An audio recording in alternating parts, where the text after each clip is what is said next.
You should be able to ask the simplest question and expect Yeah. a simple answer. And if you don't get it, then look for your answers elsewhere, because I do think there's a lot of like smoke and mirrors around Yeah. finance.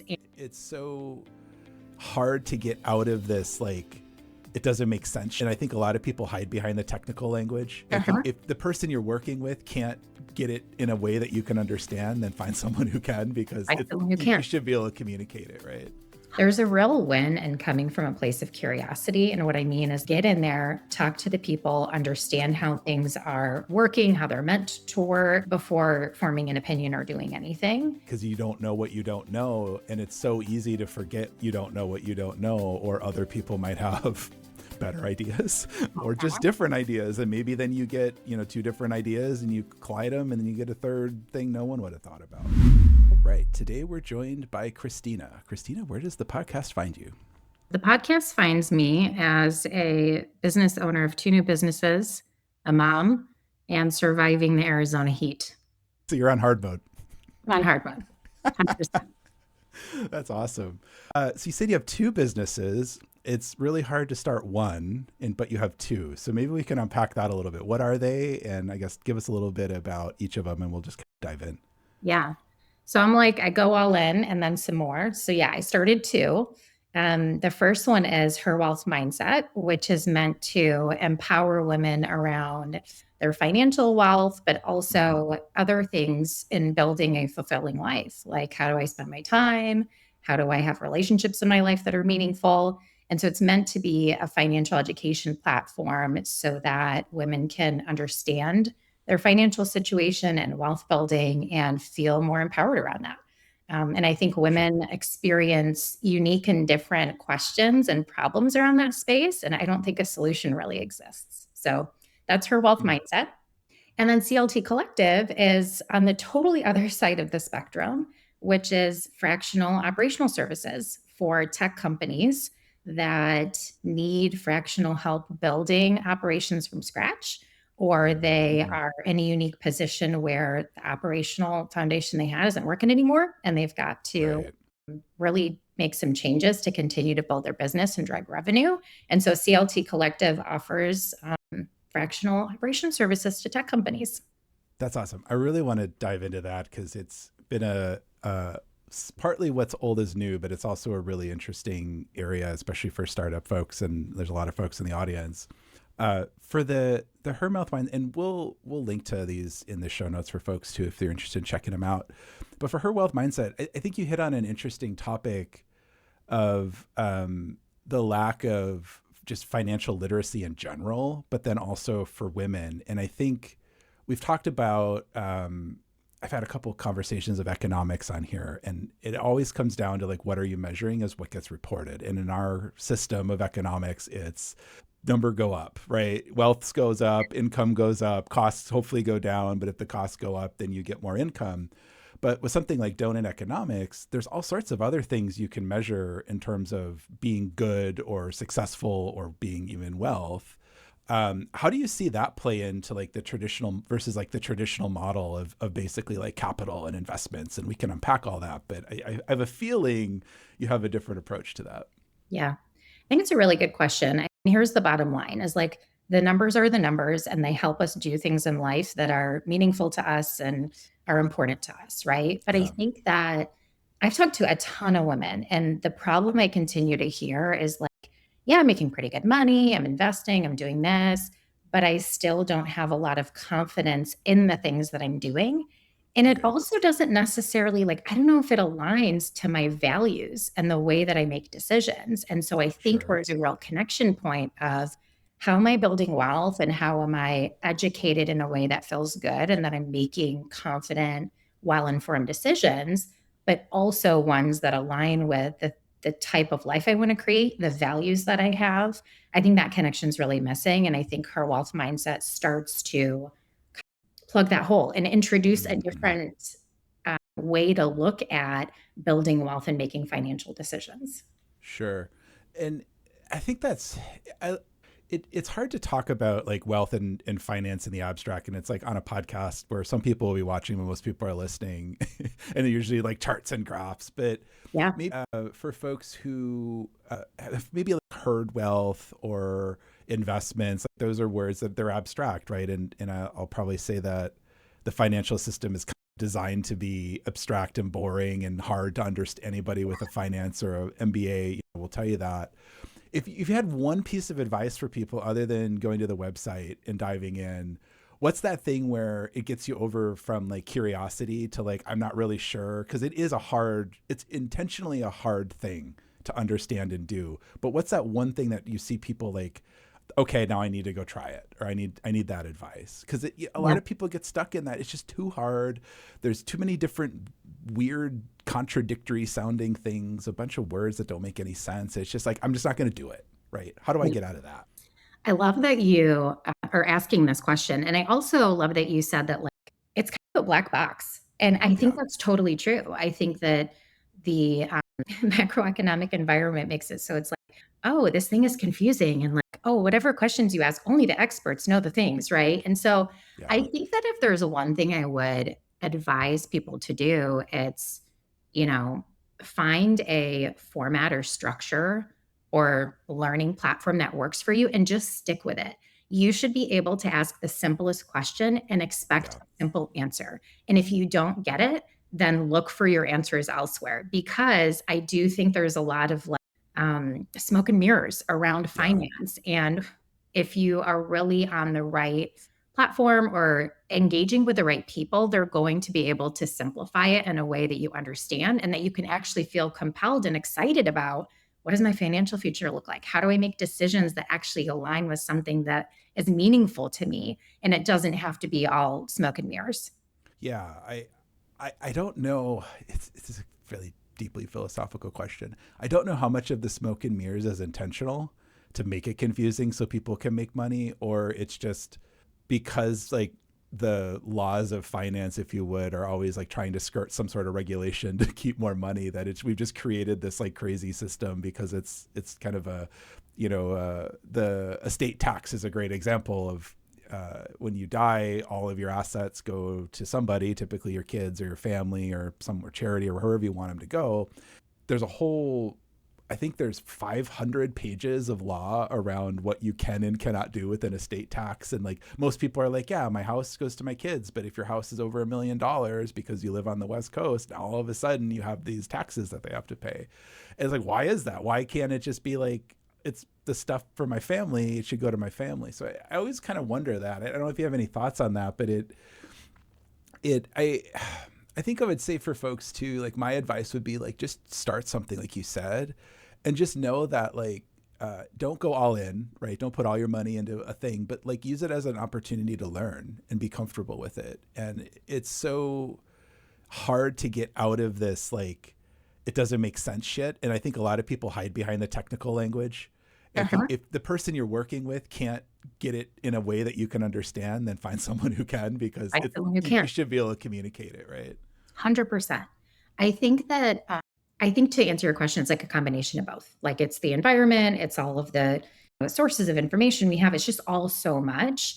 I Mm-hmm. think that one piece of advice I have too, as you were talking, is like a lot of people aren't necessarily even clear on like what is the life they want to create? What does Yeah. a wealthy life look like for them? It's not a dollar amount. It's like, oh, I can go on a vacation for 4 weeks a year and not even think about it. I can be home with my kids. I can work part time. I can, whatever it is. What are you waking up to every day? And I think even just getting clear on like, what does that wealthy life look like for me? Yep. What am I doing every day, every week? What am I not doing? Right. And then you can put the numbers, putting the numbers behind it is the easy part. You Yep. got to get clear on the, like, what is it that I'm really passionate about? And what do I care about? And then putting the numbers behind it and the how is like, we can totally get there. Yeah. And it could be as simple as, I just want to be able to go out to eat every Totally. night of the week, right? Or I want to go be able to get a coffee every morning and not have to make it at home, and whatever that means. And it's a series of trade-offs like everything else. I think, especially with like Instagram pollutes everybody's mind so much that there's this idea you have to go to Davos every other weekend and like fly there in your private jet. And it's like, if that's what you want, work for it. Like, but like, that doesn't mean that that's what wealth has to be for you. And also really depends on what part of the country you're in, right? You can live a really, really great life in most of the United States and not need to make millions of dollars to do it. Yeah, that's right. But it's like everybody's, I think it's because of social media, everybody has this idea that you have to make millions of dollars to be happy. And it's like, you really don't. And if you are, you're in the top fraction of a percent of people. Yeah, And that's a pretty big bar to be happy and make it work for you. So if that, again, if that's what you want, go for it. But you don't really need to do that either to have a really great life and to be really wealthy and other. And like you've said too, it's not just money. It's, I think, time. For me, it's always like, what am I doing with my time? And how much time do I have? Because you can't buy it back. You can have other people do shit for you, but it still doesn't buy your, whatever you're focused on in the moment is all you got. that's right. That's right. And I'm going to try to segue this because I think it works really well into time, into fractional employment. Yes. Let's do it. Yeah. So you mentioned another business you have too in fractional operations. For folks who might not know what that means, maybe we should kind of define operations and also the fractional idea, because I think ops is this like mysterious body of knowledge that it means. It's like product management. I'm a recovering product manager. I always joke that it means something different to everyone. Yeah. Oh my gosh. Okay, you've asked the question. We want to define ops. Here's how I'll define it. And I think in the context of working with tech companies, working in operations, like that's kind of the Yeah. scope. I would define operations as anything foundational that's driving, revenue, product, engineering teams to meet the goals that they have. And so that could be chief of staff related work, which is like an extension of the founder. There's a whole lot of operations in there that's like, yeah, there's these things that need to be achieved, but what are all of the processes underneath and foundations underneath that need to make it happen? Then there's more specific things like revenue operations, right? How do we support the revenue generating function of the business so that they can go do what they do best and the most, the quickest that they can? Customer operations, supporting customer success teams, things like that, right? And so that's how I would define operations generally. It can include other things too, but I think it's Yeah. like all of the things behind the scenes that are really driving the revenue generating parts of the business. I like how you said revenue generating there as well, because I think a lot of times there's a lot of other pieces of a lot of businesses that are required or necessary. And I always call them cost centers, Yeah. but they're not really revenue generating. And those are very important as well. But that's usually really highly specialized, or there's usually requirements like legal or fiduciary, those kind of things that kind of shape what you need. And you like will intertwine with those from a revenue side. But I think that gap is something that a lot of people don't really think about, because it's like, it's fine until it's not. And then it's really obvious, right? Really obvious. Yes. And I love this fractional idea. So I was ragging on it, it was like a couple of weeks ago. And I was like, so that's just consulting, right? And I got some pushback. So how would you look like, so I guess, and maybe for folks to, for consulting is the idea, everything has different meanings anymore. When I was a kid, consulting is, I've always, I guess, thought of consulting as limited duration, project focused. And sometimes the project is figure out what the project needs to be. But fractional work is very different than that, or it could be similar, but I think it tends to be really different. And where do you see, I guess maybe the question is like, how is this just not a new form of consulting or a new buzzword? Because you mentioned tech, and I know your experience is pretty deep in tech. Tech's, notorious for reinventing same things with different words. Yeah. I'd love to dig into that. I think that people are talking about this a lot. Is fractional consulting? What is it? Is it a new buzzword? Like I see that on LinkedIn like every other day. Yeah. Here's my take on fractional. It is a lever that companies have, especially when they're in high growth and they just don't need a full-time person. They don't need that salary. They don't need that commitment. They don't need that level of help, but they do need a builder and an operator. And so that Yep. fractional person comes in and they're not only able to see the problems like a consultant might, but they are like hands on keyboards doing the work. Maybe they're interim leading a team. They're in the operating mechanisms of that company. And that allows them to see the problems in a different way and also help solve them. Right. And so I think if I like gave you the TLDR, the too long didn't read, it would be that fractional operators, they're just more embedded, not in a way that's like, oh, they're working 40, 50 hours a week, in a way that's like they're right there with the team, seeing the problems and helping solve them, versus the consultant that might see the problems and then give you a playbook on how to just go do it on your own, right? It's the execution. It's the execution. Yeah. Yep. And that's one thing I've always loved about consulting, but also hated, is it's like you get to the point where it's like, okay, here's the handoff, now go do it. And sometimes you stay on it to help with the execution, but typically you're done or you dial way back. And in my mind too, the other really big difference, like you were saying in the fractional, the first few times I was kind of hearing about this a few years ago, I was like, what does this mean? But if you think about like modern work, it's really busy with meetings. But if you can actually deconstruct all the crap that you don't need to be around for, and you really just need someone who's capable, skilled, brings a knowledge set in, there isn't that much time you really need to dedicate to like doing stuff. Yeah. If you get the communication stuff, most of what I see in companies where everyone's busy in meetings is like you just don't communicate well, or you have too many little silos, and that's where operations could probably help. Yeah. But if you can get that down, it makes total sense to me now that I think about it in terms of like, if you just cut all of the noise meetings out of your week, you have like 10 hours a week of like actual hands-on keyboard work and a couple probably core meetings with people to make sure that you're in sync and step. Yeah. And I don't know why this isn't more common, especially in the startup world. I work in that, and I am one, I guess. But you never have money for anything. It's always, you're trying to grow revenue and you're throwing money at revenue, but you definitely get to points where you need the experience, or there's a new level of business that you're hitting where there's more regulatory operations. And it's like, you need somebody to actually own that. You can't be a consultant, just do the paperwork. Someone has to be accountable and own it, but you can't, afford a full-time salary. Or what I've found, and I've been approached a few times for this too, is like, I don't really want your full-time job, but if I can help and keep it at a sane level, I love to dive into stuff and help people where I can. Yeah. And, if that means that I fall off as a fractional and you hire a full-time, that's cool with me, right? Or if I throw my hat in, right? Yep. Yeah. There's a couple of things that you said that I loved. One is I think it actually provides a lot of flexibility for founders, especially like these early founders that are like, Series A, Series B, they're going through a lot of growth.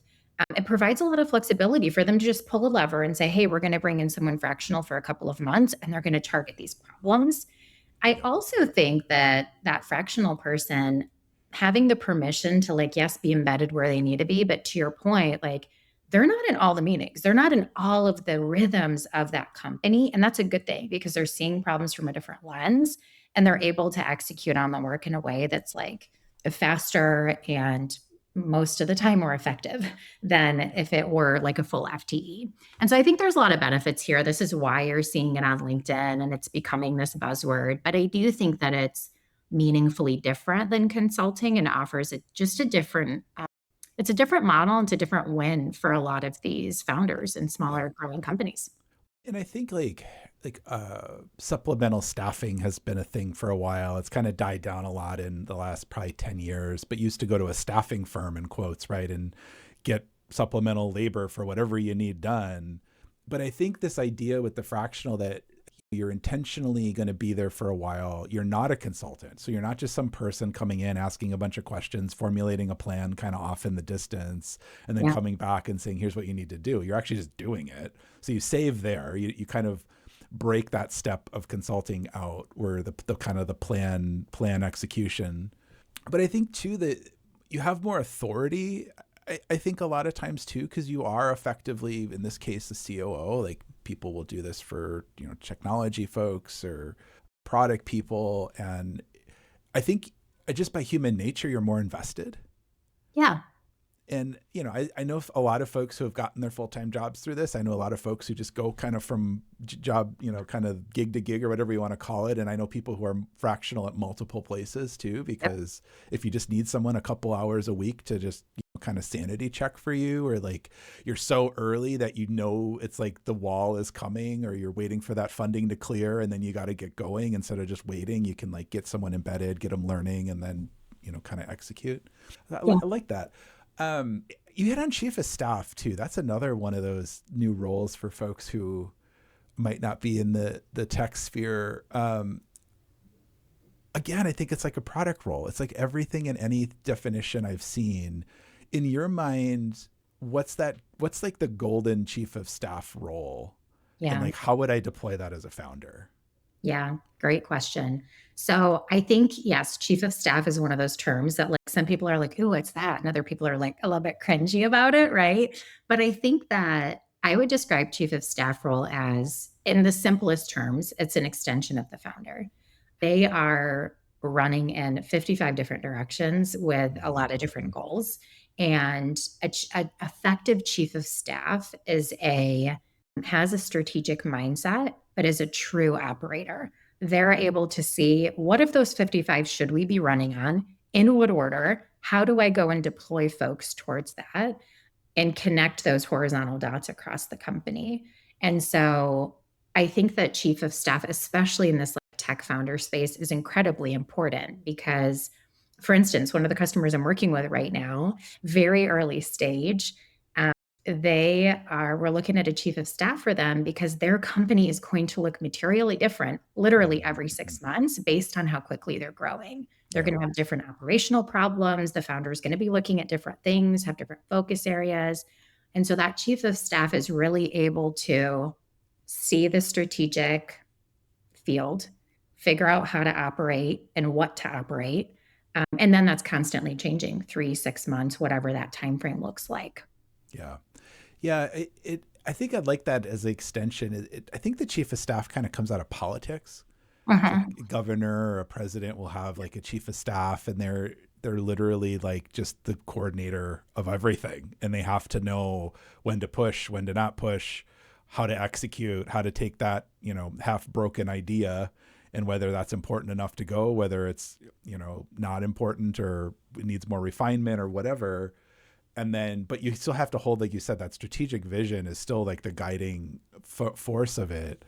And I think too, with especially startups, everyone's like, well, that's what a VP does. But a lot of times in a startup, you don't need a VP, or you're not there yet, right? It's like you have 15 people in the company. You don't need 7 VPs of people, or you probably can't afford it. And a lot of times in a startup, for folks might not know either, you're wearing multiple hats. A lot of time, the founder is the chief tech person and or product and or sales and or everything else that you can't hire someone to do. And the chief of staff can also just help offload, like, we need a new HR system to get people hired. Well, okay, I know as a founder how to do that, but I don't have the time or the energy, or the people who are really doing the hands-on keyboard coding or product building, whatever you're doing, probably don't have time to do that either. And so having someone with the skill set, the knowledge around how to make that happen is incredibly, incredibly valuable. And again, yeah, you can pay a consulting firm and you'll probably get some crappy sales for massive, consulting project engaged that you probably don't need. Yeah. Not a dig on Salesforce, but Salesforce is known, I guess for people who don't know, is it's designed to be as customizable as you want, which is a detriment for a Right. lot of, it's also a huge pro if you need that. Everyone always thinks they need it, and coming from a consulting background, not in Salesforce, but everybody always thinks they need it more complicated than they do. Yeah. From an operations lens too, I think I built several companies. I've worked in several companies, and every company has kind of the same pillars, right? So everybody has HR and finance, and you gotta get paid, and then whatever your product or your services are. It's always different though. How do you approach those types of problems? Because I feel like so many consultants I know are like, this is the way forward. And it's like, Yeah. well, maybe, but I've never seen a way. And I feel like if there was a way in business, everyone would do it, because it would be like, hey, this is really working and it's brain dead simple. Why don't we do it that way? Yeah. I think that, like, from my perspective, there are some best practices of like, hey, what are the pillars as we're building a company, especially in tech, which is the space that I work in the Yeah. most, right? There's definitely some best practices there. I do think, and maybe this sounds simple, but I do think there's a real, what's the word? there's a real win in coming from a place of curiosity. And what I mean is like, get in there, talk to the people, understand how things are working, how they're meant to work before forming an opinion or doing anything. And so that's, I think, how I approach it. It's like, yes, there's best practices. I've worked in tech that was like very startup, high growth, 50% year over year, all the way to like multi brand, much more complexity. And some pillars do stand. And it's like, this is how you build it, this is what you do. But I think that the win is coming from a place of curiosity and just really understanding like, what are the problems? What's the best way to solve them for this specific client or situation? Yeah, I love that. That's your answer because I don't disagree at all. And if anything, the lead with solution is so easy to do, especially with AI. Everybody's, poops out some AI plan. And it's like, yeah, that looks totally great to me if I have no understanding about what it is, right? Because you don't know what you don't know. And it's so easy to forget you don't know what you don't know, or other people might have better ideas or just different ideas. And maybe then you get, two different ideas and you collide them and then you get a third thing no one would have thought about. And that's the thing I think like a good chief of staff and also like a good ops person can see, because like, you have this experience set too. You've seen probably dozens of different ways to succeed and fail. And that doesn't mean it's a one size fits all, but in a fractional, COO or something, or a chief of staff, you get you get Christina's brain, right? Yeah. Whereas if you get some, I'm not going to rag on the kids because I do that quite a bit. I'm a boomer. I'm not a boomer, but I make a joke about being a boomer. And, you get some, fresh out of college or college dropout, if we're talking startups, to be really cool. They don't know what they don't know. And yeah, they can probably figure out the ops pieces, but if you're growing 50%, year over year, or sometimes quarter over quarter, that's how you die. Yeah. Right. One misstep at that pace of growth can kill you. Very few companies get it right. And I see so many companies that have such a big promise. They make it's usually a series. It's not one event, right? But it's a series of missteps. And that's where I think these fractional people can make a huge difference, because you get this giant brain and yeah, you only have a limited window in it, right? You don't have 80 hours a week of work time, but you buy such a larger jump forward, or you buy the pain of the past in a way that you don't have to then repeat it. And it's wisdom at the end of the day, right? It's applied knowledge. But yep. that people forget this kind of stuff, or they're so in panic mode, right? And I'm sure you see this a lot of like, you probably get a call from an investor and it's like, hey, I have this company and these people are drowning. Can you please talk to them? Like, what's the avenue that you tend to find to get brought into this stuff? Because like, I would be surprised if you say founders call me up and are like, I need help. It's a good question. So I think that the areas I'm coming in mostly are, sometimes it's founders that are like, hey, no, I need help, but I don't really know the help that I need. So like, can you come help me like figure that out? Or I think that there's like the unique, or not unique, but there's the distinct milestones. And I think they are like pre-seed, Series A, Series B, where there's like a change in the way that a company's going to have to operate. They may not even know it yet. Right. But those are distinct milestones of like, oh gosh, what got us to Series A, a couple million in revenue, whatever it is, really isn't like, maybe we didn't even build some of the operational foundations. And so now these are just breaking. And so I think those like distinct milestones are also very much like, okay, we might need some help. We probably don't even know what it is. Most of the conversations I have are like, things are breaking, or there's things that aren't there. I don't know what we need. Come help me figure it out. Which like PS is one of my favorite kind of problems to solve. Like, I love that. Like, ooh, let me just come in and look at all the operational things and help you figure it out. I think that's a really good point, because I've been through this a few times, and maybe for folks who aren't sure, kind of teetering, stuff isn't going the way that you think it should. You might not know why, you might not know specifics, but you're like, gee, we're getting a lot of negative customer feedback all of a sudden, and we can't figure it out. Well, maybe that's a support problem. You need more people answering email. More realistically, there's stuff deeper going on, that the packaging didn't quite get done the way it did, or the website and the product specs don't match what's actually being built, or what's being built isn't actually fulfilling the needs of people. And you need people to go in to kind of really dive in and see the whole thing, end to end. Yep. And I think in a startup land, end to end is almost a dirty word because it's just like I need to literally do what I need to do to put this fire out because there's 10 other fires brewing and I'm going to be swallowed. Yeah, 100%. And so And I that's love it. okay. Like these are the problems. I can see Yeah. them clearly. Here's how we might solve them. Yes, it's chaotic, but it's Yeah. also really fulfilling and fun to be able to kind of see those operational problems and help plug those holes. Yeah, and you hit on another thing too, where you said something along the lines of like, you might not have built your operations. I think there's a point at the build versus buy problem, right? It's always like, should we buy software to do stuff? Should we, improve our process? Should we build something? How, I'm going to ask an unfair question. How much what's the mix that you see? Is it more people are buying stuff and then they end up building and have to like create some custom solution? Or is it we built some freaking bespoke thing and now we can't make any sense of it, or it doesn't scale, or it's becoming a larger percentage of our problem than our actual problem that we're trying to solve with our product?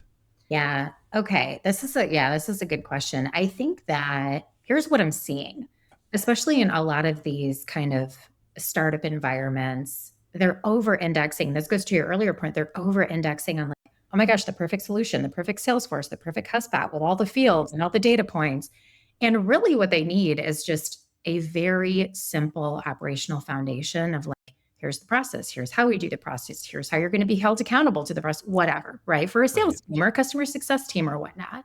And so I also think that the AI boom is making people realize like, oh, could we just build the thing and like go Yeah. build all the things and not buy anything? Yeah. I don't know what the exact right answer is, but I will say what I'm seeing in the tech space is that they're either indexing on like we'll do the AI stuff and we'll just build it ourselves. And like, that's actually probably taking more energy and time than it's worth, at least for this stage of a company.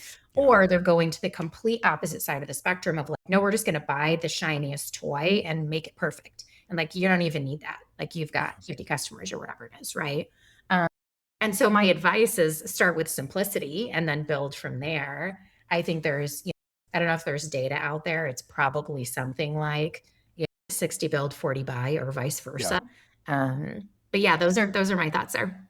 No, I agree. I think there's a lot of times over indexing on uniqueness. You Yes. don't know what you don't know. And if you've not built a company or even scaled a company, and it's to your point, like you were saying earlier, a series A to a series B, or a angel to a series A, or I have an idea and I'm getting a bunch of customers and now I'm going to get some money, or I've gotten a lot of money from customers, like the happy path, right? I have a product, everybody loves it, they're buying it from me. Now what do I do? Yeah. Those are all very different areas of problem. And I don't think there is like an answer, because again, if there was, everyone would do it. Yeah. I do see oftentimes that people want to buy bigger than they think they need. It's like the growing into it idea. If you've ever had kids and you're like, it's a little big, you'll grow into it, right? And that's usually true. When it comes to software though, or operations or that kind of stuff, like that's not usually true in my experience. Like it can be, but I see a lot of times it's like you go buy the big shiny and then you spend a bunch of time trying to make it work because it's an enterprise tool, but you're not an enterprise. You might think you're an enterprise. You might need to operate like an enterprise, but you're just not. You don't have hundreds of people who can sit around and do the tool stuff, or like put all the inputs in, or the management. And then on the flip side, like you mentioned with AI, it's really easy to vibe up a solution that works and then it doesn't scale at all, or now you have to try to scale it and it doesn't work, or it doesn't scale, or it doesn't fit, or any number of problems. I think everyone's hit that at this point. At least if you haven't, you're going to. Right. And it comes for me, especially as a product person, you talk about this stuff pretty much every meeting, right? It's like, is this our differentiator, right? Is the sales desk platform really our core business? Is the help desk platform our core business? Is getting information from system 1 to system 2 our core business? And if it's not, then for me, it's always an easy, let's figure out a way to buy something. Sometimes it's just really expensive too. And you're like, well, shit, we got to buy something. We can't afford it, or it just doesn't make sense to deploy the capital. But there's almost always a solution. And that's also complexity, right? And that is a trade-off. And it's not again, Andrew's like brilliant business idea. But I see like it's never been easier to, well, in quotes, to build something. But going back to, you don't know what you don't know when you're there. The people are just setting themselves up. But I'm going to give a free business idea. I've talked to a few friends, and I think the biggest booming industry is going to be software engineers coming in on a consultative basis to fix the AI vibe slop that everybody got themselves in trouble with. I could totally see that. I could totally see that. Right? Because your engineering team's like, I don't want anything to do with this, and I'm building the product, and I can't be building your engineered vibe slop. But it's like it becomes a core business function, and it's like, oh shit, now what? Right? Yeah. It's interesting. So I guess you haven't seen too much of that when it comes. We're talking a little bit earlier, and I talk a lot about AI. I build AI with AI.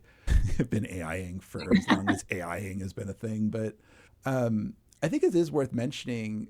What are you seeing with the AI buzz in terms, because everybody wants to talk about it, and I kind of alluded to some of it too. It's like everybody's had a pilot or has a pilot at almost every. I actually know people in real life that don't use AI at work, and it blows my mind. That is surprising. This far into the AI boom, I agree. Yeah. I mean, we also work in tech, so it's like everybody's been on the train for years, but that's true.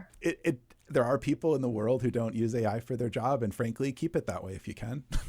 Yeah. Sometimes it is intentional. They're like, no, thanks. Yeah. I think that, I've been talking to a lot of founders, a lot of C-suite folks, especially in tech. And I think there's like one theme that keeps coming up, which is we're telling our teams to go use AI. And it was a lot of last year, maybe a little bit of the year before. Go use it, go get comfortable with it, go figure it out, right? Just go do. But then in the last, I would say 6 to 8 months, the problem that they're experiencing is like, oh, shoot. Now we've got salespeople who are using it in a very unique way, customer operations people who are doing that all over the company. This is popping up. But we don't really have a good way to say, holistically, here's our strategy from an operational perspective. Here's how we're going to use AI. Here are the best practices from certain teams. Here's how it might talk to our bigger CRM, Salesforce, HubSpot, whatever it is. How do we kind of collate this and bring it together? That's the problem I'm hearing from a lot of founders and execs that are like, we told people to go use it. Now we don't really know how to organize around it. And I think it's a real problem. And it's at different levels for different companies. But that's something that I think folks are trying to figure out in real time. How do they do it? How do they organize it? How do they start to see the ROI from a lot of the AI usage that they're asking folks to do, right? Yeah. We did an AI predictions. We did predictions in general. And one of my predictions, just full disclosure, I think I said on the episode too, I think that things are dumb. It's fun. It's like, oh, what do we think is going to happen? But I predicted that we're going to come to the reckoning that AI isn't some magic technology, and we aren't really finding the use that we thought it was, or the promise wasn't met. And I think with the ROI question, we're really starting to see maybe it is really magical and transformative. It's just we can't really afford it, or we want to deploy the capital in a better way that's more predictable. How do we do that? Yeah.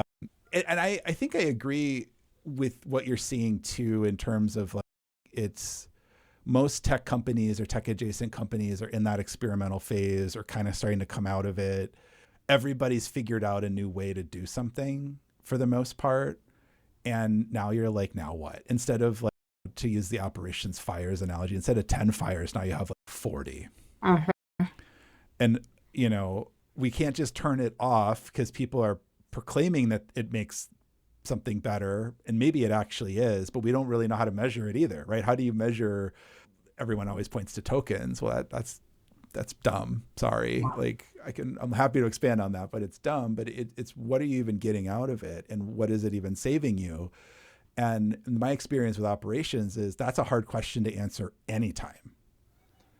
Right. It goes back to project management. I need 50 people. Well, what is the actual cost of this project? How much, time are they doing stuff? Are they in meetings versus productive work? What's the cost benefit? All these quote unquote core business problems are still here. AI just makes it even murkier in my mind. It does. And I think it's going to for a while. I think so if you're asking for my prediction, it's that. Let's do it. It's that I think that we're making a lot of bets right now. Companies are making a lot of bets right now on what AI is going to provide. And I think there's going to be some point where we realize, like, ooh, it's not as shiny of a toy as we thought. Or to your point, like, okay, let's pull back a little bit and actually get really clear on like, where do we want to deploy it? Where do we Yeah. not? What does it look like? And for operations, it's like we always it's one of the most important spaces to tie back to revenue and tie back to like, what Yes. is how are we reducing the time to value, or how are we reducing the time to close, or whatever it is, right? And so Yeah. really tying back to those metrics in a meaningful way and saying like, okay, if we're going to use AI to do it, great. What are the specific things? What's the best practice? How are we going to iterate on that, right? And so I think that's going to be there's going to have to be some kind of stopping point, which is like, oh, this isn't the magical thing that we're just going to keep dumping things into. There's going to be a little bit of a pullback. And there is with every technology. I think Sure. last week I proclaimed that we're too early on AI for most people. I've used the analogy before, like, back in the day with before email was ubiquitous, you could like write your own email server and code it up, and you can still do that today if you really want. Yeah. Nobody gave a shit until AOL came along and made it really easy. And even then people are like, I don't really, why would I do this? And then like, Gmail really kicked off and Outlook, and then you can't live without it now. Yeah. Well, maybe not, Slack and other messaging platforms might have taken over, but for the most part, like email is just everybody has one, right? It's interesting because I really do see the parallel between the two companies. Oh, And wealth is kind of an ambiguous. How do you define that? It means something different to everyone. There's all sorts of different ways to go about it, but you also still have to define what does that mean to you, or what are you trying to accomplish through that. And I yeah. think operations and company logistics, for lack of a better word, is very similar. There is really no one size fits all. And I think to maybe tie that into AI makes almost everything in digital world go faster if you use it correctly, and you can scale and lever people in different ways. And so the differentiator is not necessarily speed anymore. I still think the differentiator is execution. Yeah. I think it's execution. And I think it's that, to go back to your point, like the wisdom of like, who's Yep. the person behind the thing. Not that they have to know everything, but like, Yep. how curious are they? How willing are they to get it and execute, right? How willing are they to be vulnerable, to know and understand what they don't know, and things like that. One of my favorite things with consulting and just working in general is being the one who asks the seemingly dumb questions. And not that there's a fine line between just asking things to like antagonize people and just being like, we have all these assumptions, but why do we have them? And almost I would say 100% of the time, everyone's kind of like, oh, yeah. And maybe you're making the right decisions. But I always find that you typically start to change the direction a little bit when you really ask that question of like, why are we doing this? Or like, what are we actually trying to accomplish? And you'll often get blank. It's this thing. It's like you've been conditioned to like know that, but it's like, but is that really the most valuable thing we should be working on? Or I think more commonly, that was the most valuable thing we were working on 6 months ago. Is that still the most valuable thing we can do? So I Yeah. love your approach of creativity and coming in and like you said, I think you mentioned a lot of qualities that I think experience kind of brings to the table too. And again, that's wisdom of making the mistakes and learning. And whereas if you're new to the role or new to a thing, a lot of times I see folks don't want to fail and don't want to make mistakes. Like again, if you fail constantly, you're not gonna have a job. But Yeah. like failure, especially when you Learn. It's a good yeah, cycle. yeah, failing quickly at something minimizes impact typically, or blast radius, and so it's a great learning opportunity. And the more you do that, the more you kind of build up. Is there anything I didn't ask you that I should have, or something we didn't hit on that you really wanted to cover? Yeah, thanks for asking. I actually love what you said about the parallel between her wealth mindset and CLT Collective. I think that like, something that just came to mind for me as you were saying that is like, I truly love to operate in a space where there's just like ambiguity and Mm-hmm. unknown and like, ooh, it could go any direction, and like really bringing clarity to that. And so if you're listening to this and you're someone who's like, ooh, I want more, like, I need more clarity, like, come in and help, like, whatever that looks like, I'd love to. And so, like, Yeah. reach out. But I love that parallel that you drew because I didn't even see it. But I'm like, oh yeah, you're totally right. Maybe that's why I started both of these businesses and I'm so uniquely invested in both of them. Yeah, so it's almost like financial operations for your life or something, right? Because Yeah. I totally get it, and I hope it came through to folks too. Because I mean, this is my brain working in my weird brain way too. But it's just dealing with ambiguity is really challenging, and ops is one of those things where again, it means something different everywhere. If you've done ops, you haven't done ops, right? Or you haven't done ops, you probably done ops, right? Yeah. You might not even know it.